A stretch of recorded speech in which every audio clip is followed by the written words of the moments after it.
안녕하세요. 이번 영상에서는 예비군 이건 좀 바뀌었으면 좋겠다라는 주제로 이야기해보도록 하겠습니다. 건장한 대한민국 청년이라면 국방의 의무를 이해하게 되죠. 하지만 군대를 전역했다고 해서 이 국방의 의무가 끝이 난 게 아닙니다. 예비군 훈련을 받게 됩니다. 저도 예비군 훈련을 받았고 이 예비군 훈련을 받는 동안 좀 이건 바뀌었으면 좋겠다, 이건 개선됐으면 좋겠다 생각을 하면서 좀 화가 나는 부분도 좀 있었습니다. 그래서 몇 가지를 좀 뽑아봤습니다. 제가 이 영상에서 말씀드리는 거는 뭐 부대 안에서 PX를 안 보내준다, 훈련은 너무 빡세게 굴린다, 뭐 이런 식단이 너무 거지 같다, 뭐 이런 것들은 부대마다 다르기 때문에 제가 여기서 뽑은 것들은 좀 제도적인 것들이나 좀 공통적으로 적용될 수 있는 부분들에 대해서 제가 뽑아봤고, 이것도 제 개인적인 생각이기 때문에 알아서 걸러서 들으시면 됩니다. 자, 첫 번째로 개선됐으면 하는 점은 동원훈련 연기 신청의 자율성을 좀 보장해달라는 겁니다. 자, 동원 지정자가 되면은 또는 간부는 동원 미지정자도 2박 3일 동안 동원훈련을 받게 됩니다. 즉 2박 3일 동안 다시 군대에 입대를 하는 겁니다. 그런데 이 동원훈련 무단 불참했을 경우에 처벌이 상당히 강력합니다. 무단 불참했을 경우에 1년 이하의 징역 또는 1천만 원 이하의 벌금형에 처해지게 돼 있습니다. 아니, 국방의 의무를 성실히 이행한 청년들에게 무단 불참을 했다는 이유로 이런 형벌을 내린다는 거 좀 가혹하다고 생각하지 않나요? 물론 무단 불참 잘못한 겁니다. 참석을 해야겠죠. 하지만 무단 불참을 했다는 이유로 정말 짤없이 다시 한번 기회를 주는 것도 없습니다. 동미참 훈련 같은 경우에는 한번 무단 불참을 하더라도 다음에 기회가 있는데, 동원 훈련 같은 경우에 정말 짤없이 고발을 당하게 되는 겁니다. 아니, 아예 처음부터 군대도 안 간 사람들은 이런 상황에 처하지도 않았을 텐데 군대를 갔다 온 청년들이 이런 상황에 처하게 될 수도 있는 겁니다. 예를 들어서 학교에 다니는데 이 친구한테는 선생님이 숙제를 안 내줬는데 저한테는 숙제를 내줬어요. 그러면 저는 숙제를 안 해갔을 경우에 벌을 받아야 되는 겁니다. 얘는 숙제가 없었기 때문에 아예 벌을 받을 상황이 없는 거예요. 근데 저는 벌을 받을 수도 있는 겁니다. 이거 너무하다 생각하지 않나요? 거기다가 동원훈련 연기 신청 쉽지도 않습니다. 자, 병무청 홈페이지에 들어가면 동원훈련 연기 신청을 할 수 있는 사유들에 대해서 적혀 있습니다. 이 사유들 제가 한번 읊어드리겠습니다. 질병 또는 심신장애 또는 가족의 위독 또는 사망, 천재지변, 행방불명, 범죄, 출국, 수능 또는 편입학 시험, 국제규모 전국대회, 경기나 콩쿠르 참가, 결혼 등 17개 항목이 적혀 있습니다. 근데 제가 좀 빠르게 얘기하긴 했지만 대충 들어봤을 때 이게 흔한 경우인가요? 절대 흔하지 않은 경우죠. 이렇게 동원훈련 연기하기가 참 힘들다는 겁니다. 하지만 사람 사는 인생이라는 것에서 이런 사유 또는 사정을 모든 것을 서류화해서 이렇게 정리를 할 수 있나요? 이렇게 해서 뭐든지 증명을 할 수 있어야 되나요? 명시되지 않은 17개 사유 외에도 충분히 수백만 가지의 다양한 사유들이 있을 텐데 이런 것들은 싸그리 무시하고 무조건 여기 사유에 대해서만 연기 신청이 가능한 겁니다. 이렇게 동원훈련 연기도 신청하기 쉽지도 않고 거기다가 무단 불참을 하면 형벌까지 받게 됩니다. 만약에 동원훈련이 잡혔는데 자영업자 같은 경우에는 그때가 무슨 뭐 성수기라서 정말 돈을 바짝 땡겨야 하는 때다, 이런 경우에는 조금 좀 연기했으면 좋겠는데 이런 사유 가지고 연기를 하기가 굉장히 힘든 거예요. 그렇기 때문에 사람 개개인의 사유들을 모두 다 서류화하고 모두 다 증명화할 수는 없다.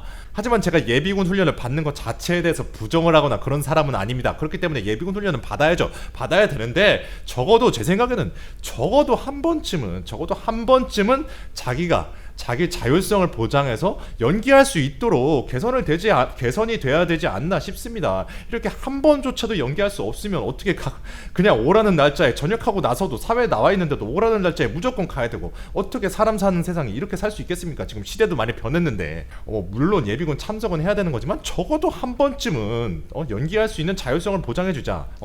사유 불문하고. 제 생각은 그렇습니다. 자, 두 번째는 예비군들이 예비군에 대해서 모른다는 겁니다. 이게 무슨 말이냐면 아무도 전역하고 나서 예비군들에게 예비군에 대해서 설명해준 사람이 아무도 없었어요. 심지어 현역 때는 당연히 없었고요. 그래서 예비군들이 전역하고 나면 막 인터넷이며 커뮤니티 이런 데서 계속 찾아보면서 예비군에 대한 정보를 모아야 되는 겁니다. 그래서 뭐 동원훈련은 뭐고 동미참은 뭐고 동원 지정은 뭐고 미지정은 뭐고 향방 작계는 뭐고 뭐 이런 것들 하나도 모릅니다. 그래서 인터넷에 알아서 개인적으로 검색을 해서 찾아야 되는 거예요. 예비군 1년차에서 4년차까지 그냥 문자로 막 오라면 오고 가라면 가고 이렇게 전역해서까지 이렇게 수동적으로 군대에서 오라면 오고 가라면 가는 수동적인 행태를 취해야 되는 겁니다. 이런 것들이 굉장히 잘못됐다고 생각하시지 않나요? 그래서 개인적으로는 현역 때 좀 전역 대상자를 대상으로 뭐 예비군 전문가 간부를 사단마다 이렇게 두던지 해서 좀 안내를 하고, 병사뿐만 아니라 간부에 대해서도 좀 안내를 하고, 민방위는 어떻게 되고 뭐 이런 것들 좀 대략적으로라도 좀 이렇게 좀 설명을 해줘야 될 것 같습니다. 아니면 뭐 예비군 관련, 민방위 관련 안내 책자를 주면서 전역할 때 이렇게 가져가면서 보라고 하든지 좀 이런 안내가 필요할 것 같습니다. 지금은 정말 다 알아서 찾아봐야 되는 때입니다. 그렇기 때문에 이런 것들은 너무 구시대적이다. 조금 더 예비군에 대해서 안내가 발전해야 된다고 생각합니다. 세 번째는 간단합니다. 퇴소 여비 좀 올려줬으면 좋겠습니다. 이제 현역병들 월급도 올랐으니까 뭐 예비군들도 이제 퇴소 여비를 올려준다고 하는데 좀 빨리 많이 올렸으면 좋겠습니다. 솔직히 지금 퇴소 여비 받으면은 좀 어이가 없어요. 솔직히 말해서 그냥 교통비랑 차비 빼고 그냥 집에 와서 파전에 막걸리 한잔하면 끝나는 정도입니다. 과장 좀 보태서요.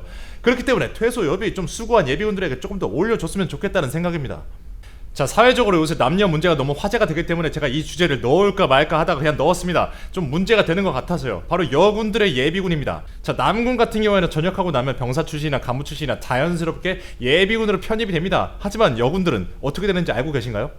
여군들 같은 경우에는 전역하고 나서 퇴역을 할지 아니면 예비군이 될지 선택을 합니다. 선택. 어떤 기사를 보니까 2013년부터 2017년까지 5년 동안 3,100명의 전역한 여군들 중에 2,584명이 다 퇴역을 하고 나머지만 예비군을 했다고 합니다. 이건 선택입니다. 근데 좀 웃기지 않나요?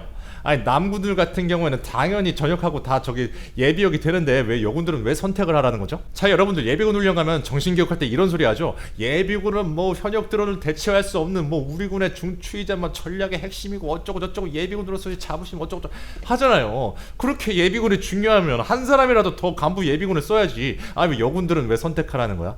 아, 여군들은 저기 뭐 국방에 오면은 뭐 필수적으로 앉는데 본인들이 선택해서 여군을 했으니까 그럼 선택을 해서 저기 간부를 한 남군들은 병사하고 똑같이 예비군을 해야 되는 거 아니에요? 그런데 왜 남군들은 6년 동안 예비군 훈련을 받고 대위 이하 소위 중위 대위 장교들은 뭐 43세 이하까지 나 같은 중사 출신들은 45세 이하까지 예비군을 해야 되냐고. 간부 출신들은 아무래도 조금 더 고등 교육을 받았기 때문에 40대 초반까지 예비군으로 써먹는 거 아닙니까? 그런데 왜 여군들은 똑같이 다 간부 출신인데 선택적으로 예비군을 하는지 솔직히 저는 제 상식으로는 이해가 되지 않습니다.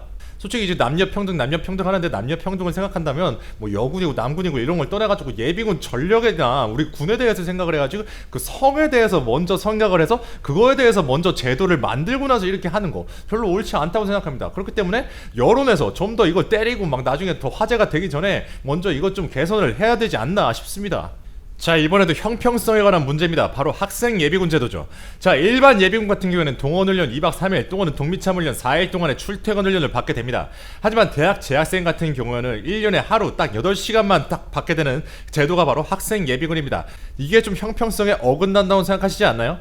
대학을 다니는 사람이나 대학을 다니지 않는 사람이나 다 시간의 가치는 매우 중요한 것인데 왜 대학을 다니는 사람의 시간의 가치를 더 중요하게 따져주냐 이거냐 말입니다. 자, 학생 예비군 제도는 1971년 대학생들의 학습권 보장을 위해서 시행된 제도입니다. 물론 그때 당시에는 고학력자가 많지 않았기 때문에 대학생들의 학습권을 보장해서 고학력자를 많이 배출한다는 목적이 있었겠죠. 하지만 지금은 시대가 많이 바뀌었습니다.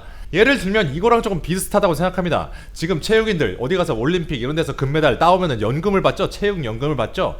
자, 이게 목적이 뭡니까? 바로 국위선양이죠. 국위선양. 자, 국위선양 이거야말로 정말 구시대적인 발상이라고 생각합니다. 옛날에 우리나라가 전쟁 폐허국이자 지구에서 말해도 잘 모르는 나라였을 때나 우리나라 국위선양을 위해서 헌신한 운동선수들에게 그런 연금을 줄 수 있다고 생각하지만 지금 우리나라 뭐 한류니 뭐 K-팝이니 뭐 우리나라 모르는 나라가 있습니까? 모르는 사람이 있습니까? 지금도 이렇게 연금 제도를 시행하고 있는지에 대해서 이런 데 대해서 반대하는 여론들이 굉장히 많아지고 있죠. 이거랑 굉장히 비슷하다고 생각합니다. 이것처럼 굉장히 구시대적인 발상이죠. 그렇기 때문에 뭐 학생 예비군 폐지하자는 건 아니지만 동원훈련이나 동미참훈련을 받은 일반 예비군들에게 조금 더 특혜를 주자 이겁니다. 뭐 어떤 식으로 특혜를 줄지 뭐 제가 군사 전문가는 아니기 때문에 정확한 뭐 대안을 내드리진 못하겠지만 뭐 예를 들어서 뭐 문화나 복지적으로 좀 더 제휴를 맺어서 뭐 특혜를 누릴 수 있는 방안을 마련한다든지 아니면은 나중에 5, 6년 차 때 향방 작계나 향방 기본 훈련에서 시간을 더 빼준다든지 이런 식으로 조금 더 특혜를 줘야 되지 않나 싶습니다. 지금 시대도 변했으니까 그 시대에 맞게 제도도 좀 변해야 된다고 생각합니다. 자, 현역병들에게 최고의 선물이 포상휴가라면 예비군들은 뭐가 있죠? 바로 조기퇴소죠. 조기퇴소 해준다고 하면 막 엄청 열심히 막 전투력이 급상승합니다. 자, 막 스카우터가 막 터질 지경이에요. 그런데 이 조기퇴소 요새는 거의 웬만하면 해주지 않습니다. 그렇기 때문에 뭐 조기퇴소를 해달라는 말씀을 드리는 건 아닙니다. 그런데 동원훈련 끝나고 나면은 예비군들도 이제 예비군도 끝났으니까 좀 즐거운 마음으로 집으로 가야 되는데 전혀 즐겁지가 않습니다. 왜냐? 예비군 퇴소식을 하고 이제 집에 갈 시간이 되면 5시간 조금 넘습니다. 5시간 조금 넘는데 이 시간대가 동원훈련이 딱 주말에 하는 게 아니기 때문에 딱 퇴근 시간이랑 딱 맞물립니다. 그렇기 때문에 집에 오는 길이 1시간이면 갈 거리를 2시간, 3시간 걸려서 와야 되는 겁니다. 저도 그런 경우는 많고요. 운전을 해서 오는데 예비군은 끝났는데 집에 오는 길도 너무 짜증이 납니다. 그래서 좀 빨리 끝내줬으면 좋겠습니다. 빨리 끝내줬으면 좋겠는데 저도 군 간부 출신이고 군대에서 조기 퇴소를 안 해주리라는 거, 잘 안 해주리라는 거, 싫어한다는 거 압니다. 저도 다 이해합니다. 조기 퇴소를 왜 안 해주려고 하는지.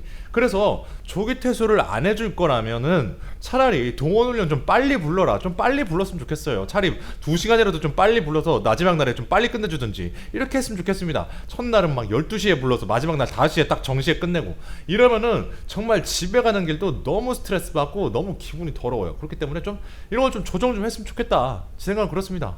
자, 앞서도 말씀드렸지만 간부 예비군 같은 경우에는 예비군이 6년입니다. 뭐 병사도 6년이지만 5, 6년 차 때는 향방 잡기, 향방 기본 훈련 받기 때문에 훨씬 더 편해지지만 간부 같은 경우는 계속 동원 훈련 가야 되는 거예요. 이렇기 때문에 솔직히 말해서 굉장히 스트레스 받습니다. 자, 간부 전역자들 같은 경우에는 병사들보다 훨씬 늦은 나이에 전역을 했고 많이 준비가 덜 된 상태입니다. 그래서 막 간부 전역자들을 대상으로 막 취업 박람회도 하고 막 그러잖아요. 그런데도 불구하고 이렇게 전역하고 나서까지 간부들을 6년 동안 동원 훈련으로 불러드립니다. 조금 더 이렇게 사회성, 이렇게 취업을 하고 이런 것에 대해서 도움을 주지 못하면 전 6년 동안 이렇게 붙잡아 놓는다는 거, 전 솔직히 이게 좀 화가 났습니다. 자, 그렇다고 간부 예비군들이 무슨 바보도 아니고 6년 동안 안 한다고 해서 뭐 까먹지도 않습니다. 다 기억합니다. 다 기억하고, 그리고 예비군들을 6년 동안 동원훈련 가라고 해봤자 동원훈련에서 엄청 내실 있는 훈련을 하는 것도 아니잖아요. 솔직히 말해서. 그런데 왜 굳이 예비군을 6년 동안 잡아놓는지 모르겠습니다. 그냥 병사들이랑 똑같이 1년에서 4년 동원훈련, 동비창 훈련하고 향방잡기, 향방 기본 훈련 하는 걸로 했으면 좋겠습니다. 어차피 민방위로 들어가지도 않고 40대 초반까지 예비군 해야 되는데 좀 이런 배려를 했으면 좋겠습니다. 사회 진출이 늦었던 만큼 그거에 대해서 좀 더 생각을 해주셨으면 좋겠습니다. 자, 뭐 예비군 훈련이 뭐 달라진다고 해서 막 서바이벌 식으로 하고 막 이렇게 훈련이 바뀌는 것 같은데